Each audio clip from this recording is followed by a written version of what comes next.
Habari ndugu wapenzi watazamaji wa Kilimo ni Fursa TV. Kwa majina naitwa Baraka Batson Mgeyekwa, ni mwanafunzi kutokea Chuo cha Sayansi na Teknolojia ya MUST.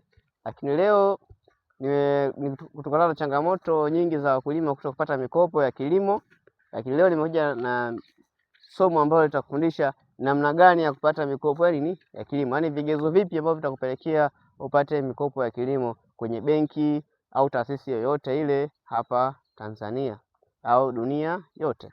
Ni kivipi utapata mikopo ya kilimo? Kipengele namba moja, ili uweze kupata mikopo ya kilimo, kipengele namba moja cha kwanza inabidi uwe na akaunti ya benki.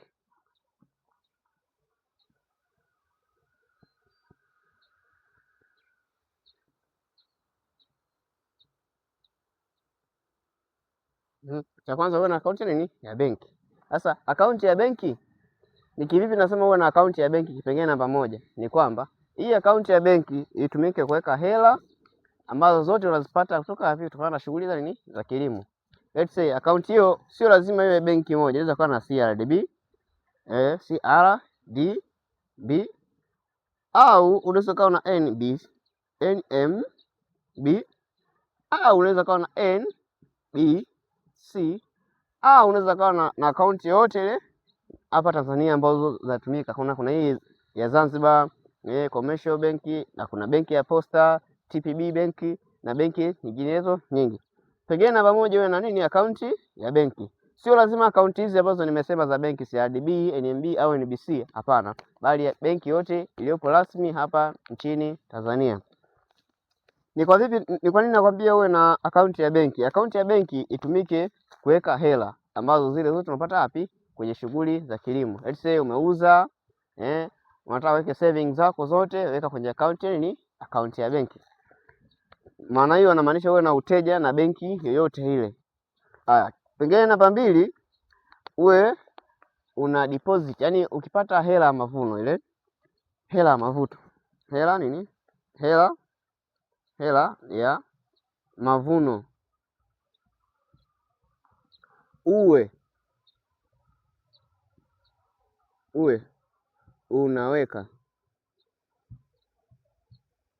unaweka kwa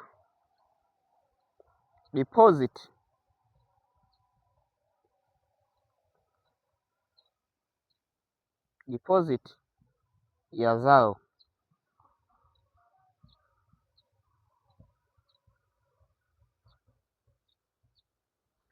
Yaani unapoenda kudeposit mazao, yaani hela ya ambao uliopata kwa mavuno, yaani pale unapo deposit kwenye ile bank statement, yaani BPS, kwenye bank statement unapoenda kudeposit hela, hakikisha ile BPS, bank statement, BPS, benki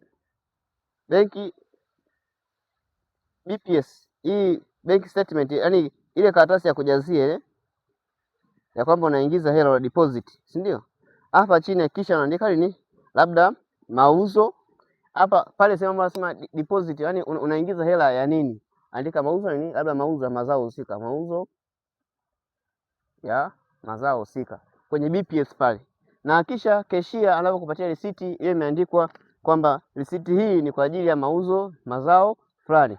Let's say kampuni yote inayofanya manunuzi kwenye shamba lako, labda unauza parachichi, unauza mahindi, unauza nini, hakikisha unaandika mauzo ya mahindi ya zao, yaani mauzo ya mahindi yameingia kwenye account. Kwa maana ile account ukishatengeneza ile bank statement, baadaye mwisho siku itakuwa inaandika labda benki hela iliingia tarehe fulani siku fulani, ikaandika mauzo ya mahindi kiasi fulani, kama kifani kimedeposit.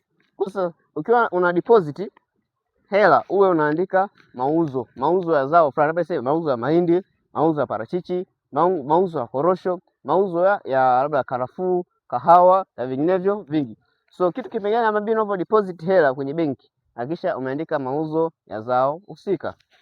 Hicho ni kipengele namba ngapi? Namba 2. Kipengele namba 3, tutaenda kuzungumzia masuala ya takwimu ya uzalishaji, yaani takwimu ya uzalishaji na uvunaji wa mazao yako. Takwimu namba 3 hapa, takwimu.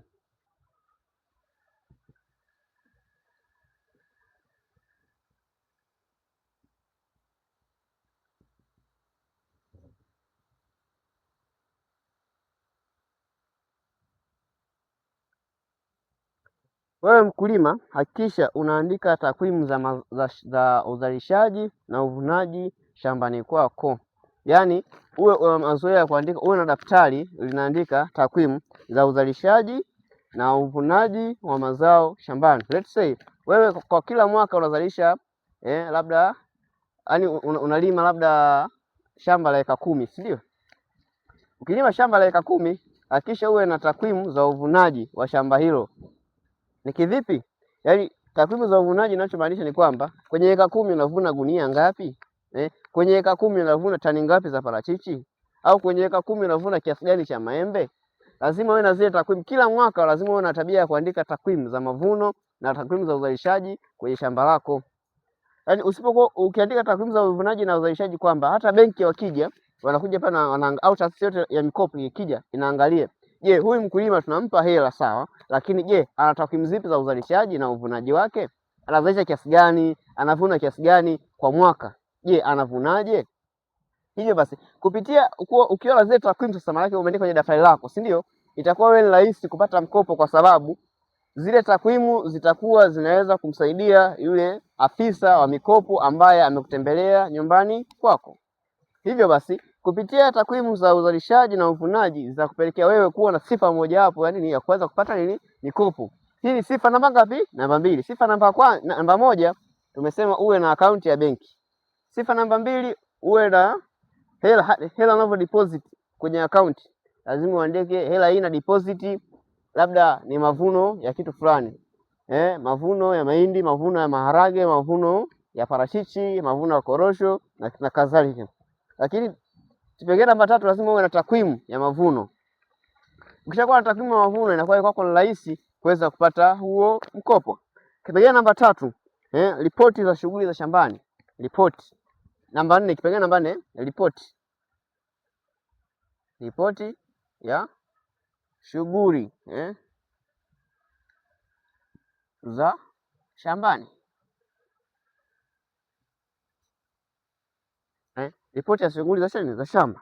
Kivipi nasema uwe na ripoti ya shughuli za shambani?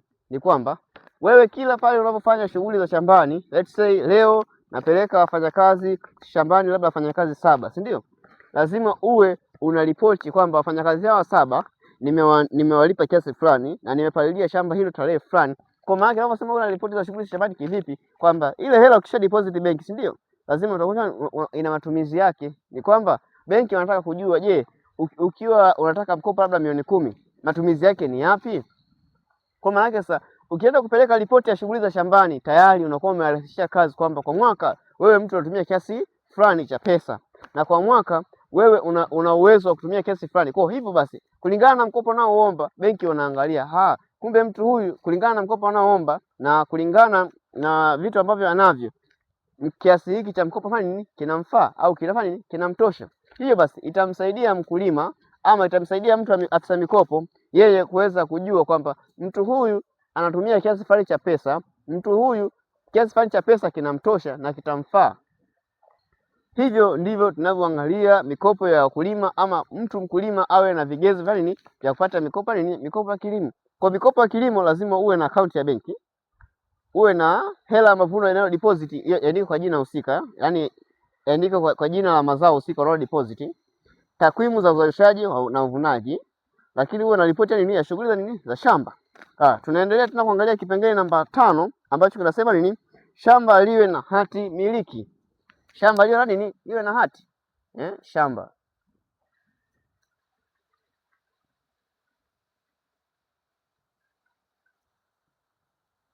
Hapa kwenye kipengele cha hati za shambani, yani kwamba shamba liwe na hati miliki. Hati miliki. Hii hapa benki yoyote ile endapo itakuwa ni CRDB, NMB, NBC na TBB, si Diamond Trust Benki, si Absa, benki yoyote ile Tanzania hii wanaangalia, je, shamba hili ni la mtu huyu halali? Sasa hapa kwenye hati miliki zipo hati mbalimbali. Kuna hati ya kamishna, kuna hati za kimila, inategemea na shamba lako lipo maeneo gani. Let's say shamba lako wewe lipo ndani ya halmashauri ya mji. Shamba likiwa halmashauri ya mji lazima liwe na hati ya kamishna. Shamba likiwa nje ya halmashauri ya mji shamba lako litakuwa na hati miliki nini ya kimila. Ni kwa nini nasema uwe na shamba uwe na hati miliki? Ni kwamba lazima uoneshe kwamba umiliki wa shamba hilo ni la nani. Kwamba ukiwa na hati miliki yaani afisa mikopo au afisa mikopo wa benki yoyote au taasisi yoyote atakuwa anajua kwamba bwana, kumbe shamba hili ni la fulani, mali hii ni halali ya mtu fulani ambaye tunamkopesha. Endapo ameshindwa kulipa ile hela, itakuwa rahisi fine kurejesha hela zetu, kwa sababu hamna mtu ambaye yaani wewe leo hii unamkopesha mtu ambaye huna uhakika atakulipa au hajaweka bondi ya kitu chochote kile. Kwa ukiwa na hati miliki ni moja ya bondi ambayo itakusaidia wewe usifanye kupata mkopo, na benki inakuwa imejiridhisha kwamba shamba hili na mtu fulani. Sasa ukiwa na hati miliki, je, kitu gani kingine uwe nacho? Lazima wala ni hadi mali isiyo hamishika. Kipengele namba ngapi hicho? Namba 6.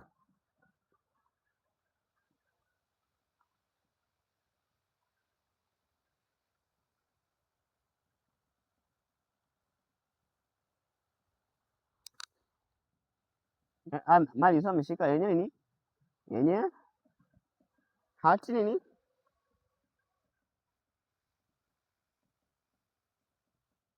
Mali isiyo hamishika yenyewe ni hati miliki. Sasa mali isiyo hamishika yenye hati miliki, ni kwa nini nasema mali isiyo hamishika iwe na hati miliki? Ni kwamba hii mali isiyo hamishika iwe na hati miliki, ni kwamba itakusaidia wewe kuwa na mbadala, yaani ni mdhamini wako namba 2. Shamba lio na hati miliki ni kwamba uwe na nini, yaani benki iwe na uhakika mali hii ni ya mtu fulani na shamba hili ni kweli la mtu fulani, na tukikopesha hela ataenda kufanya ni shughuli za shamba hili. Mali isiyo hamishika yenye hati miliki ni kwamba uwe labda na nyumba, uwe na ardhi mbadala, labda uwe na gesti, uwe na nini. Mali hiyo itakupelekea wewe kuwa na ndio mdhamini wako wa hilo shamba, yaani mdhamini wako katika nini, huo mkopo. Kwa ukiwa na vitu hivi 6 katika mikopo ya kilimo, unakuwa tayari una vigezo na una sifa stahiki za kuweza kupata nini, mikopo. Hivyo basi, ndugu wapenzi watazamaji wa Kilimo ni Fursa TV, leo nimeonyesha hizi njia 6 za kuweza kukidhi vigezo vya kuwa na kupata, yaani kuwa uwezo wa kupata mikopo ya kilimo. Hivyo basi, mimi kama afisa kilimo na mimi kama mwezeshaji wa kilimo ninawatakia siku njema, na msisahau kusubscribe, kulike, comment na kushare katika channel yetu pendwa ya Kilimo ni Fursa TV. Bye.